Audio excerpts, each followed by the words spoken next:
Boa tarde, família Alvorecer da Esperança.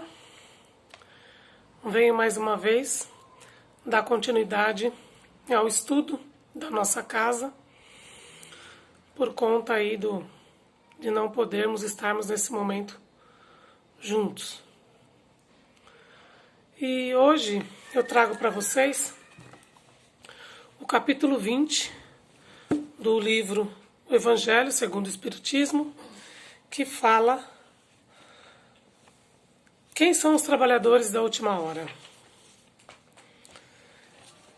Então, para iniciarmos esse estudo,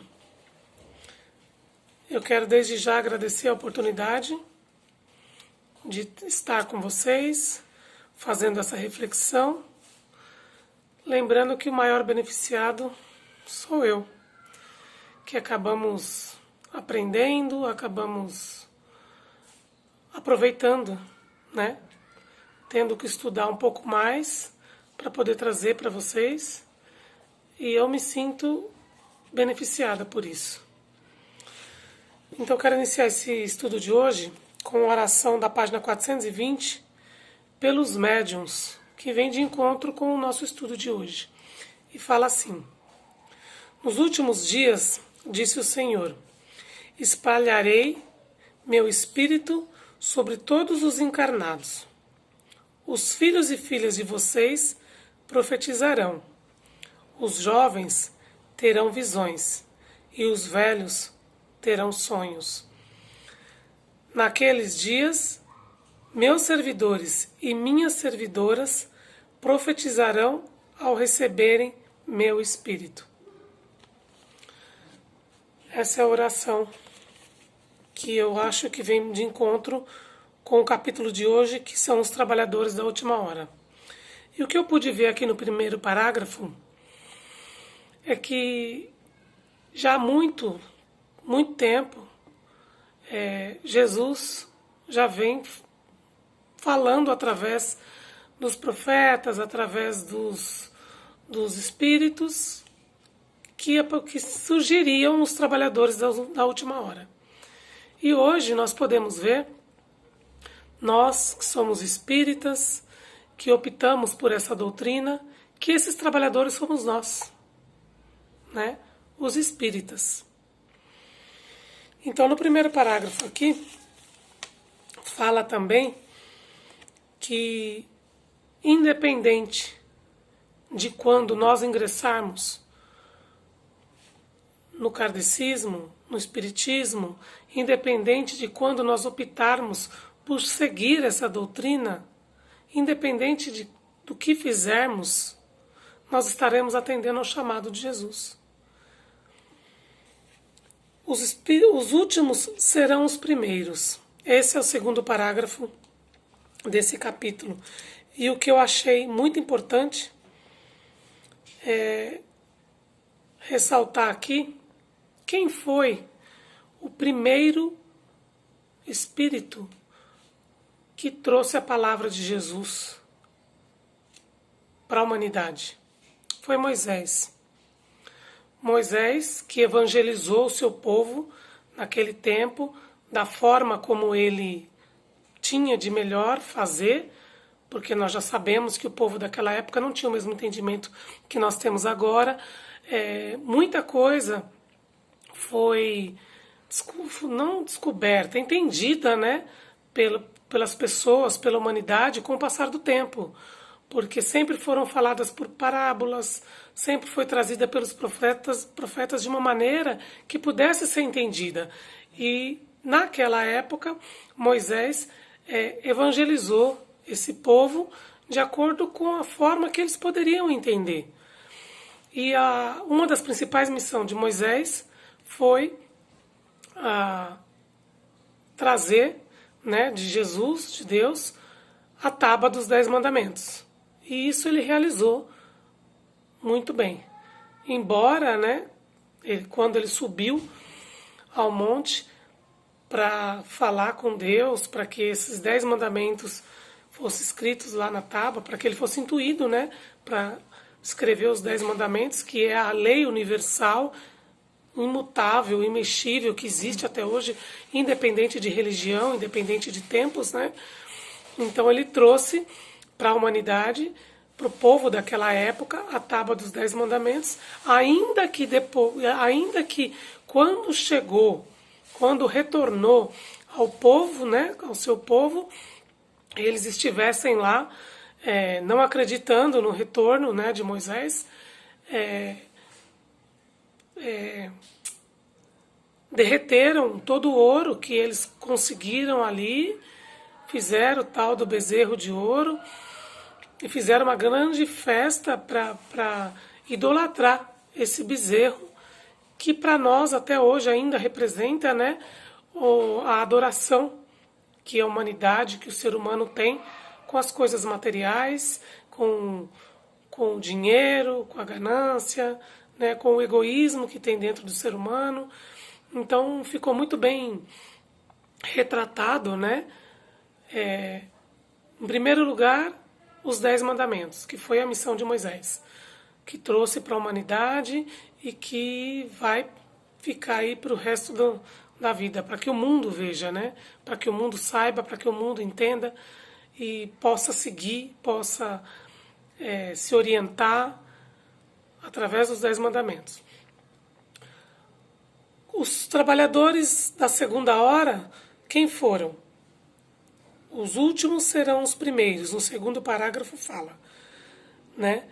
Que foram os apóstolos, os profetas, os Santo Agostinho, né? Que também tinham essa missão de serem intuídos pelo Espírito e trazer para o povo o que Deus queria. E fica bem claro para nós hoje, que somos estudantes, né, da doutrina de Allan Kardec, que somos espíritas, que os trabalhadores da última hora somos nós, os espíritas. E no segundo parágrafo fala assim: bons espíritas, meus bem-amados, todos vocês são os trabalhadores da última hora. Pode sentir-se orgulhosos o homem que disser: comecei meu trabalho ao alvorecer do dia e só terminei ao anoitecer. Todos vocês vieram quando foram chamados.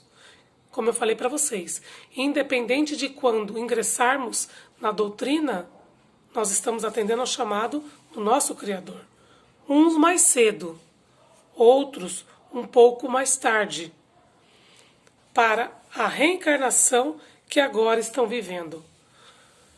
Que fique claro para nós que nós já fomos primitivos, já vivemos outras vidas e não tínhamos entendimento nenhum.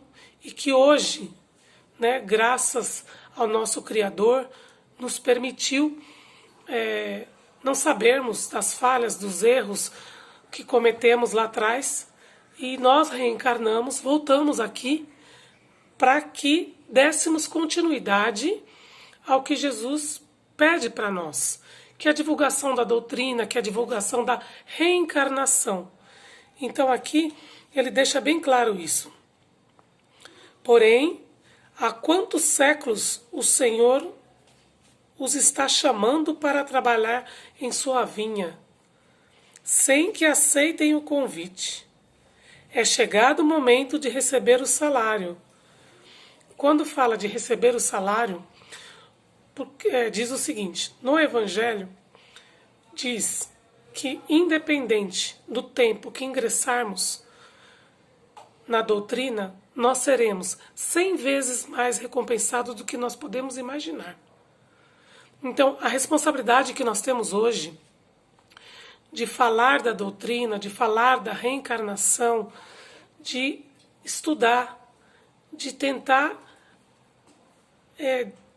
de tentar passar para as pessoas, de trazer esse conhecimento é muito grande. Porque Moisés lá no começo fez a parte deles, os apóstolos, os profetas fizeram a parte deles. Então agora Jesus manda para a nossa época, para a nossa geração, para o nosso tempo, pessoas que estejam dispostas a esse trabalho, porque não é fácil, nós sabemos. Existe até hoje muita falta de conhecimento. Então, às vezes, só o fato de falarmos que somos espíritas, que somos da doutrina, dessa doutrina, muitas pessoas já não, né, já olham com maus olhos, mas vamos entender que é falta de conhecimento, que é uma coisa que não está dentro do conhecimento, da doutrina.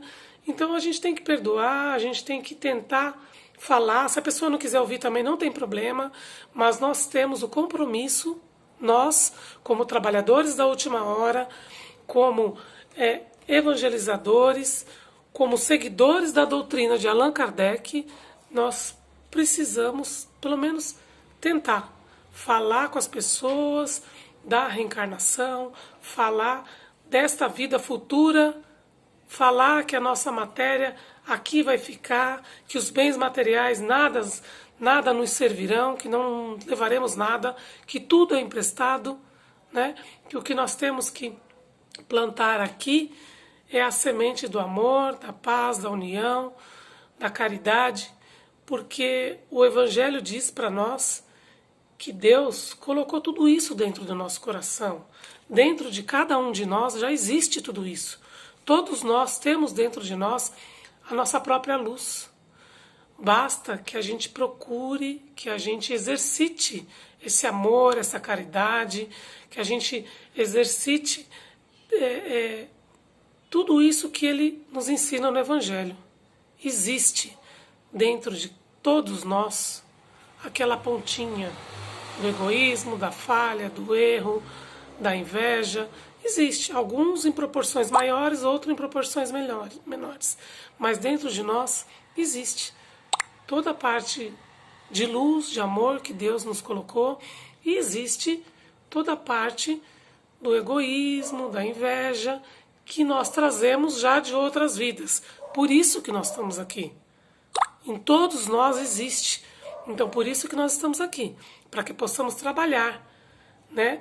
Tirar essa capa que está, essa crosta, essa sujeirinha, essa poeira, e tentar ressaltar o brilho do amor, da caridade, da luz e da paz que o nosso Criador depositou dentro de cada um de nós. Então, o que fica bem claro aqui no Evangelho para nós é que nós somos capazes, só que nós precisamos a cada dia trabalhar isso. No terceiro capítulo, no espírito de Henri, em Paris, 1863, ele fala o seguinte: os trabalhadores da primeira hora, que foi Moisés, como eu falei, profetas e todos os espíritos superiores, que reencarnaram para iniciar as diversas etapas do progresso, iriam deixar aqui a missão para que os da segunda hora, quem foram? Eles foram o porta-voz do Espiritismo. Os trabalhadores da segunda hora foram os primeiros mártires que deram a vida ao cristianismo para que os filósofos, os pais da igreja deixassem na Terra a reencarnação esclarecida, né? E agora, para nós, podemos dizer que uma tarefa que já vem de 6.000 anos. Eu ouvi uma palestra do Haroldo que fala que o kardecismo ele já vem sendo preparado para esse momento há 6.000 anos. Então não é de hoje que Jesus determinou para nós essa tarefa. Então ela é nossa e nós temos que abraçar essa responsabilidade. Então o que nós temos que tomar cuidado é que vamos encontrar em muitas doutrinas a questão da língua de fogo, que é as pessoas que vão tentar mudar o que Deus deixou, os falsos profetas, né, as falsas religiões. Nós vamos ter ainda nos dias de hoje o bezerro de ouro, que são as pessoas que não vão nos ouvir, que vão dar prioridade para o materialismo. Isso nós vamos ter todo o tempo.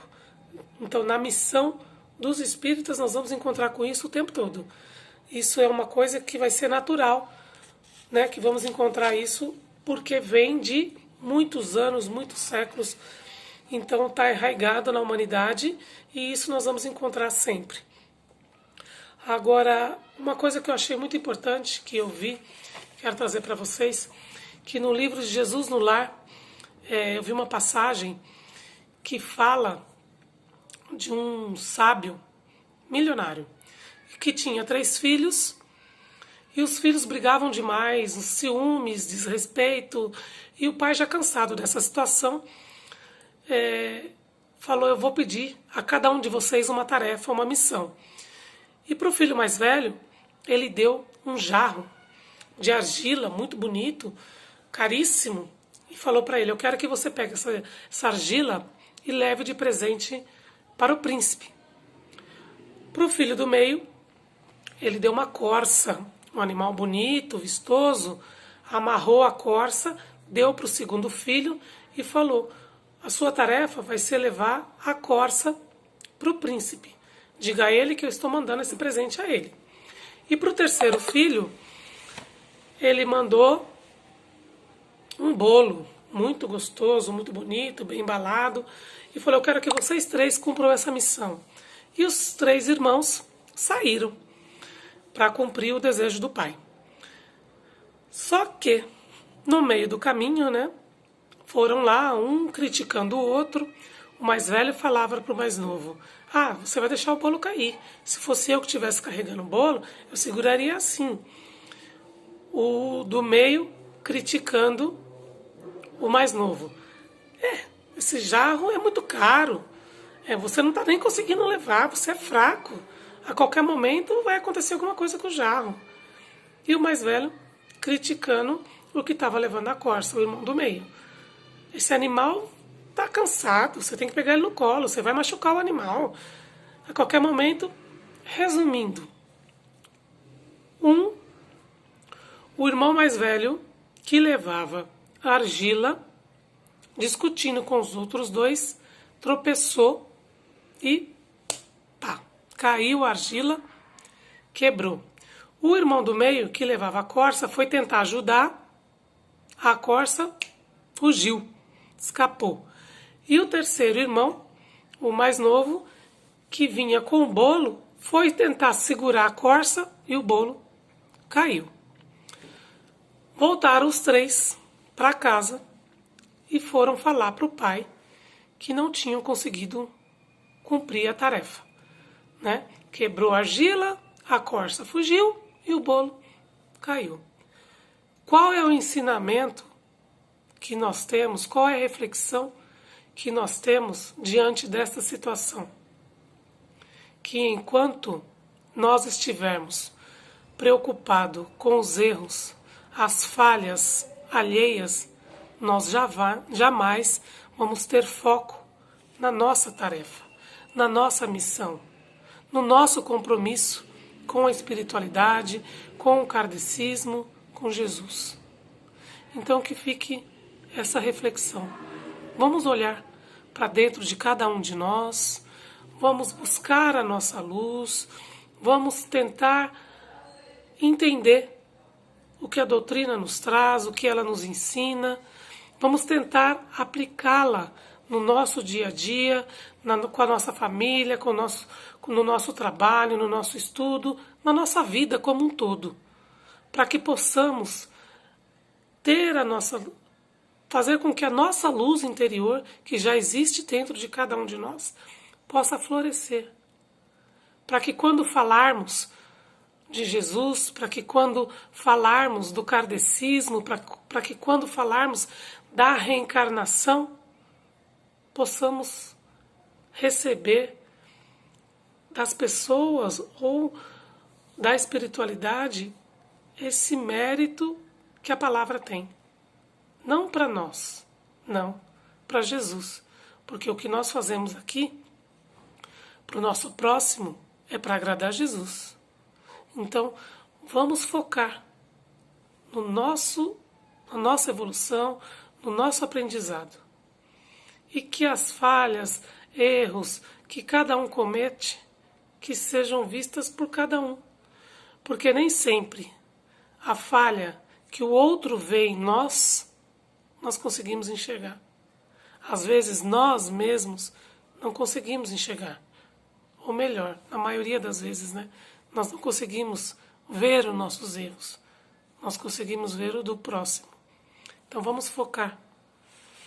E eu quero encerrar então esse estudo lendo para vocês aqui um parágrafo, o último parágrafo dos Trabalhadores do Senhor, que fala o seguinte: suas jornadas de trabalho serão recompensadas 100 vezes mais do que esperam.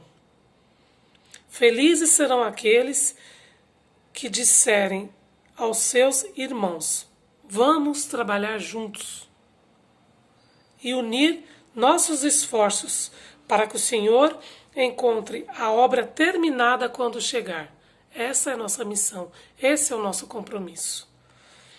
Venham a mim, vocês que são bons servidores, que souberam calar seus melindres e discórdias para não deixar a obra prejudicada.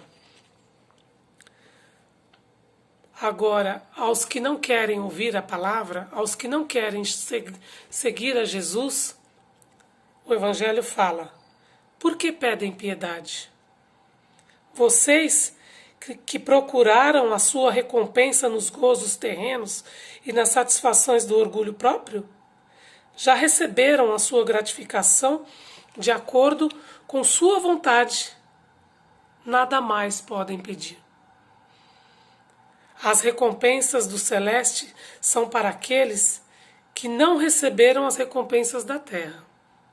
Deus faz nesse momento a seleção de seus servidores fiéis e já assinalou aqueles que só aparentam devotamento, a fim de que não se apoderem do salário dos servidores corajosos. Somente aos que não recusaram diante da tarefa é que ele vai confiar os postos mais difíceis na grande obra da regeneração da terra pelo Espiritismo. E então esse ensinamento irá se cumprir. Os últimos serão os primeiros e os primeiros serão os últimos no reino do céu. Estão todos convidados para trabalhar no reino do céu. Vamos juntos? Que assim seja. Graças a Deus, graças a Jesus. Mais uma vez eu quero agradecer a oportunidade e termino esse estudo com o Pai Nosso. Pai nosso que estais no céu, santificado seja o vosso nome. Venha a nós ao vosso reino. Seja feita a vossa vontade, assim na terra como no céu. O pão nosso